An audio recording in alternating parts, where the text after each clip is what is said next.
200 सालों तक अंग्रेजों की गुलामी करने के बाद 15 अगस्त 1947 को भारत को आज़ादी मिली। इसके बाद जो हुआ वो भारत के इतिहास के सबसे काले पन्नों में लिखी गई सबसे काली इबारत है। इसमें 10 लाख लोगों की जान चली गई और 1.5 करोड़ लोग बेघर हो गए। ये भारत के इतिहास के सबसे बड़े और खूनी माइग्रेशन में से एक था। लेकिन ऐसा क्यों हुआ और कौन सा ऐसा रीज़न था जिसने 10 लाख लोगों की जान ले ली थी? तो चलिए इसी सवाल का जवाब तलाशने की कोशिश करते हैं आज के इस वीडियो में। ब्रिटिश शासन के पहले इंडियन सब कॉन्टिनेंट छोटे छोटे किंगडम्स और प्रिंसली स्टेट्स में बटा हुआ था। इनमें हिंदू, मुस्लिम, सिख, ईसाई, बुद्धिस्ट, क्रिश्चियन और ज्यूज सभी रहा करते थे। इन प्रिंसली स्टेट्स का अपना राजा और एडमिनिस्ट्रेशन हुआ करते थे। हर स्टेट का अपना अलग ट्रेडिशन, अलग कल्चर और अलग कास्ट बैकग्राउंड्स हुआ करते थे। 15वीं सदी में पहली बार यूरोपियन कॉलोनियल पावर्स इंडिया में कदम रखती हैं और कोस्टल ट्रेडिंग सेटलमेंट्स पर कब्जा कर लेती हैं। पहले पोर्टुगीज आए, फिर उनके पीछे पीछे डच आए और 17वीं सदी में ब्रिटिश और बाद में फ्रेंच भी आए। सभी कॉलोनियल पावर्स ने इंडिया में अलग अलग जगह को कैप्चर किया और अपनी कॉलोनी बनाया। 1750 आते आते ब्रिटिश और फ्रेंच कंपनीज इंडिया में सबसे बड़ी कंपनीज बन गई थी और दोनों ही ट्रेड को कंट्रोल करना चाहती थी। तो 1757 में बैटल ऑफ प्लासी होती है, जिसमें ईस्ट इंडिया कंपनी ने सिराजुद्दौला और फ्रेंच को हरा दिया। इसके बाद ईस्ट इंडिया कंपनी इंडिया में प्राइमरी कॉलोनियल पावर बनकर सामने आती है, जिसमें वो कई प्रोविंसेस को डायरेक्टली रूल करने लग जाते हैं और कई को इनडायरेक्टली रूल करने लग जाते हैं। अब रही बात प्रिंसली स्टेट्स की, तो अंडर द ब्रिटिश रूल ये प्रिंसली स्टेट्स सॉवरेन तो थी, लेकिन उन्हें अंग्रेजों को पॉलिटिकल और फाइनेंशियल छूट देनी पड़ी थी। इसके बाद 19वीं सदी में अंग्रेजों ने इंडियंस को रिलीजियस आइडेंटिटी के बेस पर कैटेगराइज करना शुरू किया, जैसे हिंदू, मुस्लिम, सिख, ईसाई, जैन, पारसी। ये जानने के लिए कि किस कम्युनिटी के कितने लोग हैं, इसमें हिंदुओं को मेजॉरिटी के रूप में गिना गया और बाकी कम्युनिटीज को माइनॉरिटी के रूप में, जिसमें मुसलमान सबसे बड़ी कम्युनिटी थे और सिखों को छोड़कर बाकी सभी कम्युनिटी के लोग ये मानते थे कि सिख एक्चुअल में हिंदू कम्युनिटी का ही हिस्सा है। इसके बाद 1909 में मार्ले मिंटो रिफॉर्म्स लाए गए। इस रिफॉर्म में मुसलमानों के लिए अलग निर्वाचन क्षेत्र बनाए गए, जहां सिर्फ मुसलमान ही वोट दे सकते थे। यही अंग्रेज दोनों कम्युनिटीज के बीच में संदेह का बीज बोने में कामयाब हो जाते हैं। इस वजह से पहले से साथ में रहने वाली दोनों कम्युनिटीज में डिस्ट्रस्ट बढ़ने लग जाता है। लोग एक दूसरे पर शक करने लग जाते हैं और फिर धीरे धीरे ये खाई बढ़ती चली जाती है। 20वीं सदी की शुरुआत होती है दशकों से चले आ रहे कॉलोनियल रूल के खिलाफ मूवमेंट से। इसमें इंडियंस भी अपनी आज़ादी की लड़ाई के लिए ब्रिटेन से लड़ रहे थे।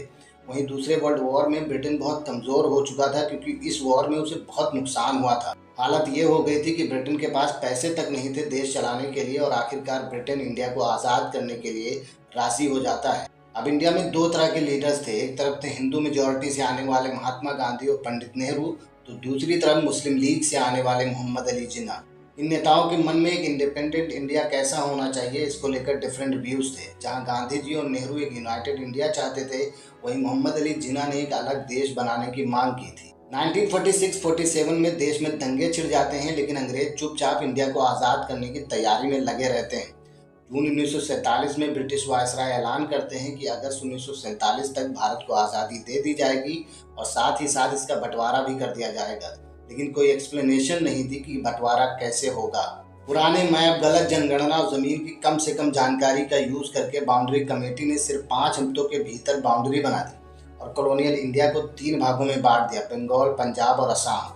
ये सीमाएं जो बनाई गई थी वो हिंदू मुस्लिम फैक्टर को ध्यान में रखकर बनाई गई थी, लेकिन दूसरे फैक्टर जैसे प्लेस एंड पॉपुलेशन परसेंटेज को भी ध्यान में रखा गया था। जैसे अगर एक हिंदू मेजॉरिटी एरिया दूसरे हिंदू मेजॉरिटी एरिया के सीमा में आता है तो इसे इंडिया में शामिल किया जाएगा, लेकिन अगर एक Hindu majority area Muslim majority area के सीमा में आता है तो इसे पाकिस्तान में शामिल किया जाएगा। अब बची प्रिंसली स्टेट्स जो सॉवरेन भी थी और उन्हें चूज करना था कि वो किस देश का हिस्सा बनना चाहती है, और इस प्रोसेस में ये स्टेट्स अपनी सॉवरेनिटी को खोती चली गई। बाउंड्री कमेटी जब न्यू मैप पर काम कर रही थी तो हिंदू और मुस्लिम्स ने पलायन करना शुरू कर दिया। ये लोग उस एरिया में जा रहे थे जहाँ इनको लग रहा था कि ये लोग मेजॉरिटी में होंगे, लेकिन इस बात को लेकर भी ये लोग श्योर नहीं थे, क्योंकि न्यू मैप अभी तक रिलीज नहीं हुआ था और किसी को नहीं पता था कि बंटवारा कहाँ से होगा और कैसे होगा। इसलिए परिवारों ने अपने आप को वायलेंस से बचाने के लिए अलग कर दिया।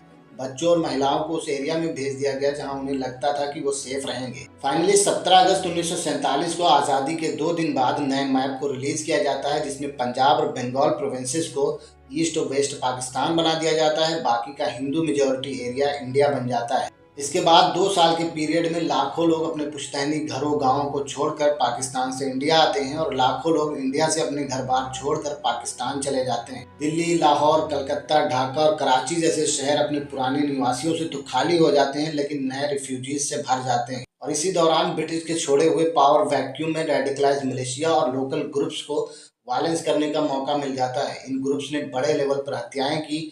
पंजाब में सबसे ज्यादा वायलेंस देखने को मिला, जहां महिलाओं को इसकी सबसे ज्यादा कीमत चुकानी पड़ी। करीब 1 लाख महिलाओं की किडनैपिंग की गई, फिर इन्हीं किडनैपर से इन महिलाओं की जबरदस्ती शादी करा दी। हमारे के समय उत्पन्न हुई ये समस्या इस डेडली फेज के बाद भी चलती रही। कई परिवार जो सिर्फ कुछ दिनों के लिए अपने घरों से निकले थे, वो हमेशा के लिए बेघर हो गए। और इसी दौरान मुस्लिम मेजॉरिटी कश्मीर के हिंदू राजा ने इंडिया को ज्वाइन करने का फैसला किया।